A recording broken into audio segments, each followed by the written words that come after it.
Live de l'après-midi. Bonjour Askia. Bonjour. You're able to do the interview in French? No, I'm not. I'm sorry. Non, désolé. Alors la musique d'Asger est vraiment, voilà, cet album il est envoûtant et puis il y a un côté comme ça très doux, très calme, même si les arrangements sont luxuriants aussi. Et je me disais que finalement c'était presque comme une forme de médecine. Quelque chose qui vous apaise, très loin du monde moderne et de sa frénésie. Est-ce que pour lui aussi d'ailleurs c'est un moyen, cette musique, de s'échapper de, je sais pas, de la folie alentour? Your music, your voice is very deep, very calm. It's like a sweet medicine for me. Very far from the frenzy of the modern world. Is it even for you a way to stay yourself and far from the craziness around? Yeah, you could say that, but mostly it's just like my natural voice, and it's what I have, and I can't sing any way else, I think. Oui, tu peux dire ça, mais sinon c'est surtout que c'est sa voix naturelle, c'est ce qu'il a, et il sait pas chanter d'une autre manière que ça. C'est-à-dire quoi? Il a jamais joué dans un groupe de métal quand il était teenager? You never tried to play in a metal band when you were a teenager? Yeah, when I was a teenager, maybe between 12 and 14, I was in some like garage bands, some silly grunge and rock music, but nothing serious. Si, ouais, peut-être entre 12 ans et 14 ans, il a fait partie de groupes un petit peu garage ou de groupes un petit peu bêtement grunge, mais rien de très sérieux. En même temps, je vois un tatouage sur l'avant-bras d'Asker. Ça ressemble au personnage qui est sur la couverture d'In Utero.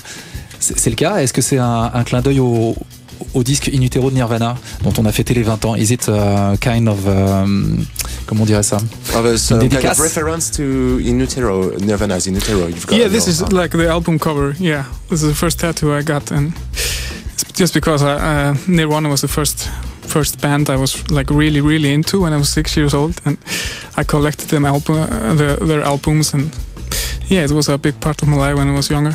Ouais, c'est le premier tatouage qu'il a eu, c'est effectivement la pochette de l'album In Utero de Nirvana, qui était le premier groupe dont il soit vraiment devenu fan, et puis il a collectionné tous les albums.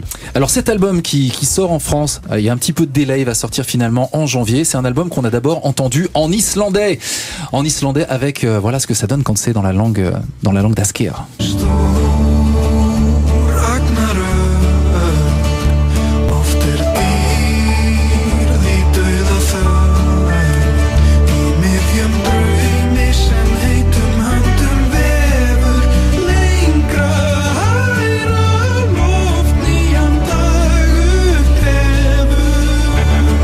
Alors ça reste hyper beau et avec cette sonorité qui est forcément un petit peu différente. Comment il définirait d'ailleurs la sonorité de la langue islandaise, sachant que son album donc sort maintenant en version anglaise? How would you describe the sonority of Icelandic language? It's kind of like a mixture of German and Danish, I would say, but we are using a lot of like English words also now, but it's kind of a unique language, I would say. Yeah. C'est un petit peu une mixture, il disait, entre l'allemand et le danois, mais un mix, pardon, ouais, entre l'allemand et le danois, et ils utilisent aussi beaucoup de mots anglais aujourd'hui, mais c'est un langage, c'est quand même un langage à part. Alors pourquoi il a voulu le traduire en anglais? Why did you decide to translate all the songs in English? That was kind of like the idea just from the beginning when we were beginning making the Icelandic record. We always wanted to do the English version also. But yeah, when I like wrote most of the songs, just the demos at home, all of the songs are originally like in English lyrics, sort of. So yeah, like a month after the release back in Iceland, yeah, the album had some success, and we got offers from labels all around the world, and we just decided to go for it. You wanted to travel. Yeah.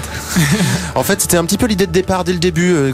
Il voulait faire un album en islandais et en anglais.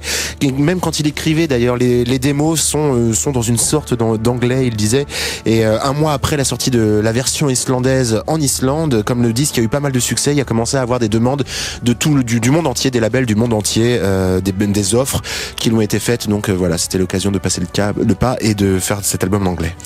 On va écouter tout de suite Asger avec son compatriote et camarade Julius qui est là, donc guitare et voix.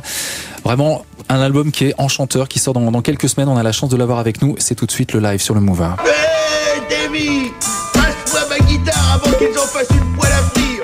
Je vais Rodeo Live, c'est tout de suite en direct sur le Move. On démarre la semaine donc en douceur. Asger pour cette petite cure de mélancolie avec un morceau qui s'appelle Going Home.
Asger à l'instant en live, songwriting très épuré, la musique elle est très pure aussi, une espèce de folk comme ça qui vous prend au ventre, qui vous file la chair de poule. Et donc on a la chance d'avoir la possibilité d'avoir un autre titre et donc suite de l'acoustique tout de suite avec un morceau qui s'appelle On That Day. Asgeir en live dans Rodéo sur le Move.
Of love.